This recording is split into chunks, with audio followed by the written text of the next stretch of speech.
everybody, and welcome back to a cast by Stitch Starcraft. I'm so glad to be back.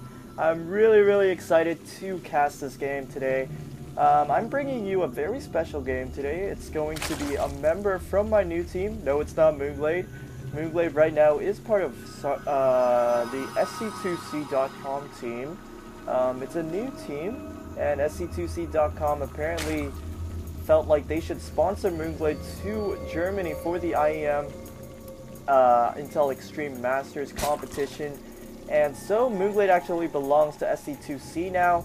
That's really cool. I 100% support that. So so that's pretty cool because mOOnGLaDe did leave FXO due to personal matters. And actually similar history with them over here. We do have not Master, but Soulman. Former name is SoulmanSPR. He was Team FOU, which did get bought by FXO. So he was an FXO player as well, but he also left, and that's really interesting, honestly.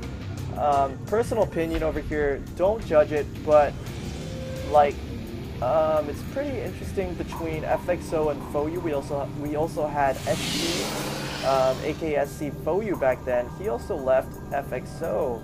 So I'm just really curious to see how it's working over there, because it does get hard when you get bought by a new team. You're going to be forced to play with new players, and I'm not sure what both players' reasons are to quit their teams, but I just think it's pretty cool and I'm just pretty curious about it. And so yeah, Soulman right now is part of my new team. The team is called Team Supreme. It's also named Team SPR. You can find us around at the SPR channel from the SCA server, and this team is basically the Korean community of SCA. And why it's interesting is because Soulman actually, before he left FOU, he already joined Team SPR, and he competed as Team SPR on the Southeast Asian community. And actually the second he came here, he basically took down a lot of tournaments. And yeah, he's just a very good player. So that's why I am so excited to cast this, because both of these players are of similar levels. Both played in a professional team in Korea and competed in Korea. So I'm really interested to see how it's going to go today.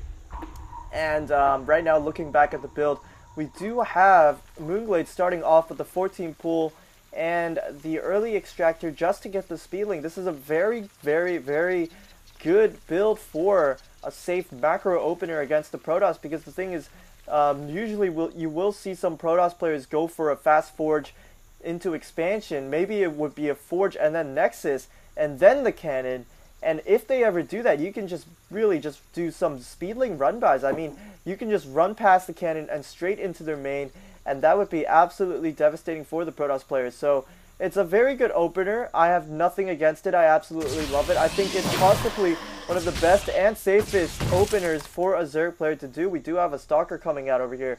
It's going to go all the way to mOOnGLaDe's base to scout for that expansion, or to take out some scouting Zerglings. Here it is. Stalker going to take out 2 Zerglings now. The Stalkers are faster than a regular Zergling, just a tad bit faster, so Stalkers can catch up to them. And it looks like right now Soulman is preparing for an expansion right now. He's going to go for a 1-gate expand along with getting that warp gate, which is great, but mOOnGLaDe does seem to scout it. He sees that probe, and he knows that the expansion is going to come down. So this is a very smart placement of the Overlord. A lot of players do this, is where you just hide your Overlord back here, and there's no way your opponent can ever take that Overlord down unless they have air. Because the funny thing is the Overlord has some good vision on the gas, but then you just can't snipe it out. And over here looks like we do have Zerglings coming in. Oh, the Stalker looks like it might get sniped out, and yes it does. But actually a lot of Zerglings also get took down over there. It was about, I think, 5 Zerglings. So we'll just see how this is going to go. It looks like the probe is going to get sniped out. That was a missed micro. That shouldn't have happened, and it didn't need to happen. But it looks like right now mOOnGLaDe is going to sit back. He knows what's going on. That was a very good engagement. I mean, he got the scout down. He took down a Stalker and a probe. So he's feeling pretty good right now. He's going to put down spine crawlers. And this is a sign that he's going to go mass drones, because The thing is, at this point for a Protoss player, you're either teching up or you're trying to get your expansion saturated, and usually it is going to be the expansion getting saturated. So yeah, so it's a perfect time for Zergs to drone up, and for new players over there to Zerg, yeah, this is the perfect time to drone up exactly when your expansion comes down for your opponent, because you know that he would rarely push, especially off a 1-gate expand. I just don't see, or I don't think anybody can see just how you can push with 1 gateway. But it looks like we do have an Overlord coming in over here. On the left side of Soulman's base, is the Overlord actually going to scout that sneaky Stargate? It's not really sneaky. Oh, I just jumped somewhere. Wow. Sorry guys, I'll have to go back to where I was. Where was I? Okay, here we were. I am so sorry. I totally misclicked that. I think I should turn my menu bar off. But yeah, back to the Stargate. It's not really sneaky, but then the build is quite sneaky because 3-gate Stargate is, I wouldn't say it's not regular, but it's not that common. It's not something that should be expected compared to like a 4-gate, 6-gate, 5-gate. So yeah, it looks like this Overlord, will it scout it? It's coming in, and the Stargate finishes right when the Overlord comes in. Very bad timing. Looks like mOOnGLaDe will scout the Stargate, and we'll just see how he reacts to it. Is he going to build extra queens? He does have 3 queens on the field right now. Or will he get the evolution chamber? It doesn't look like he's making any of those choices right now. Instead, he's going for that lair. He's probably going to have to pop up a Hydralisk Den straight away after that. And it looks like he's spreading the creep up to his 3rd, which is great. Because actually a lot of Zerg players, they sometimes forget that there's like a small space over here, and they forget to lay creep, and the creep is actually quite important. I mean, yeah, your Zerglings run up there, your Hydras run up there, they need speed, and the creep is basically like the carpet of Zerg and makes them move so much faster, especially Hydras and Roaches.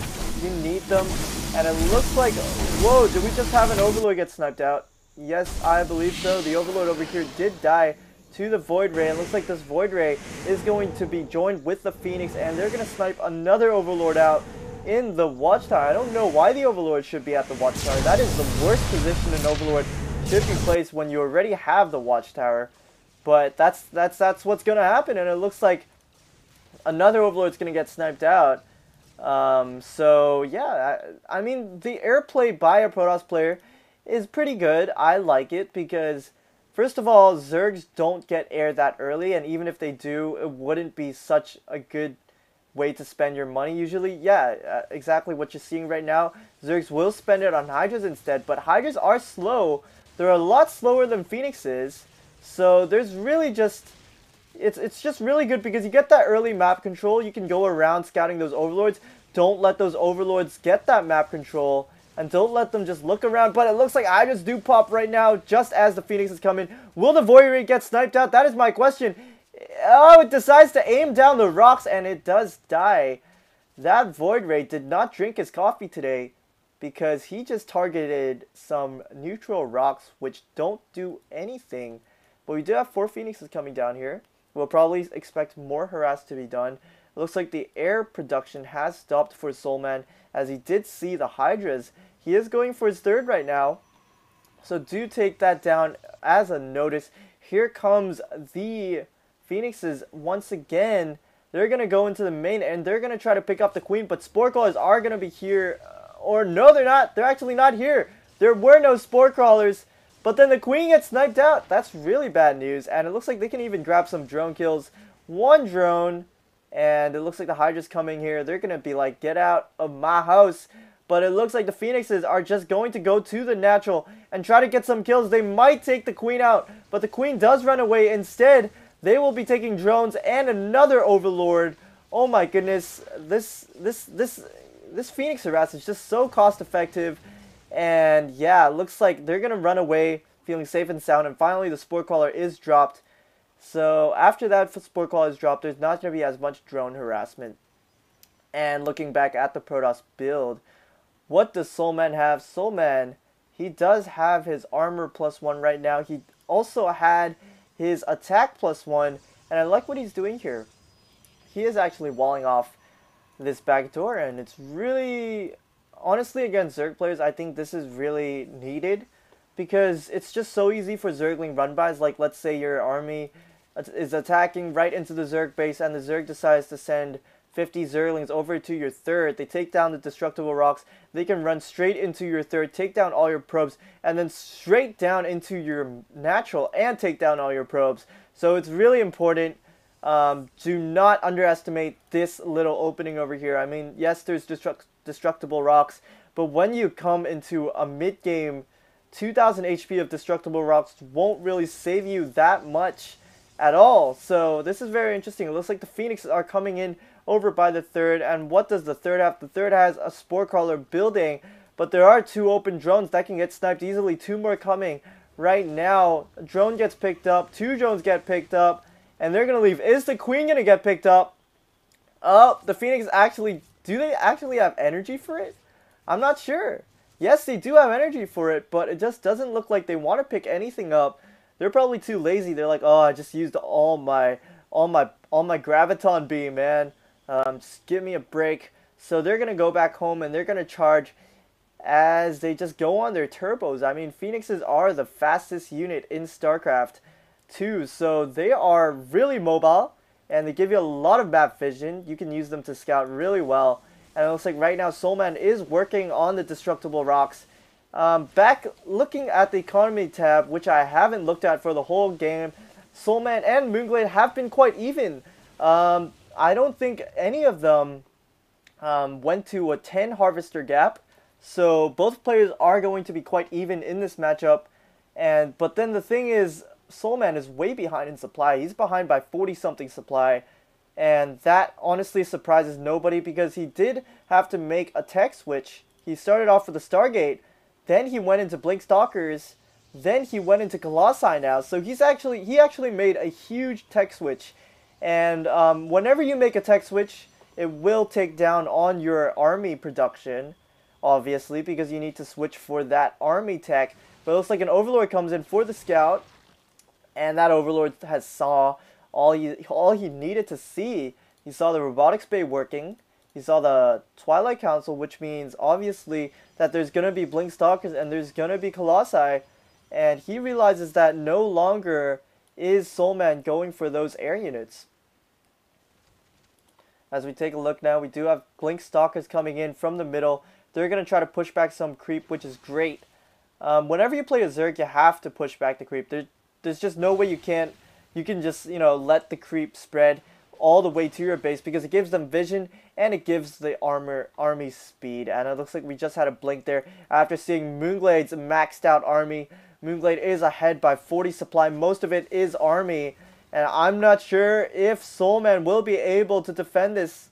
What does he have right now? He has a lot of Stalkers. He's got 2 Colossi. 2 more coming in the way. And mOOnGLaDe making a small push. But he does move back. It looks like force field were wasted over there. And Phoenix is coming home, almost dying over there. mOOnGLaDe's build is really safe. He's got Roach Hydras and he's got Corruptors. And same with, honestly, for what Soulman has, he's going to have to micro a lot harder with the Blink Stalkers, because the Blink Stalkers are so fragile. They can drop to Hydras and Roaches in no time. So you have to blink the Stalkers away, but you also have to be careful, because you need the Stalkers to take, to take those Corruptors down. So it's quite important. You do have to realize that, Protoss players or people who are watching, because it's not that easy to pull off. A lot of players just think that you can just aim move this, but this army, you've got to micro it. And it looks like we do have the engagement coming in over here. mOOnGLaDe is going to come straight in, head on to the Protoss army. A lot of good force fields over there, but it looks like the Corruptors are just getting so much damage on the Colossi. The Colossi might drop. Oh my goodness, this is really bad. All the Colossi are falling. We're down to 2 more Colossi.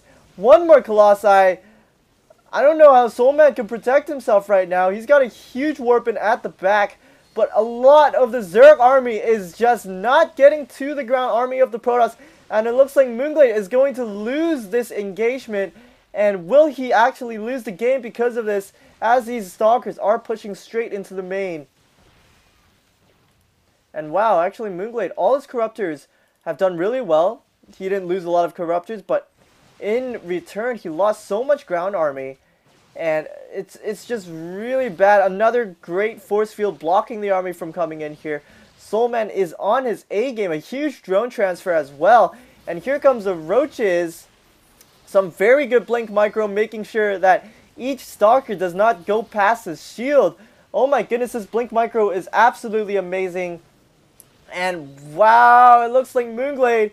Will he be able to defend this? Just so many force field. Looks like there's an endless amount of energy in those sentries. And oh my goodness, even the Colossi coming in over here doing some splash damage. And I think Soulman has bagged this game. Wow, phenomenal. Absolutely phenomenal Blink Micro over there. It looks like that's going to be the end of mOOnGLaDe in this Race War matchup. Yeah, I actually forgot to mention about the tournament I got this from. This is from SC2C. It's called Race Wars. I'm not sure how it works. Do check it out, though. It's on sc2c.com. And it looks like mOOnGLaDe a bit unhappy with the results, as he did say Protoss was very imba, aka means imbalanced. So, yeah, I hope you guys enjoyed my cast. I'm really excited to be back in casting. I'm excited to be casting for you guys, to be commentating on games, to make StarCraft better for you guys. I hope you guys do subscribe to my channel. Please support me on Facebook and on Twitter. And yeah, do support my team. You guys can check my team out, which is SPR, at team-spr.net. And it's really cool. Check us out. And I'll see you guys next time.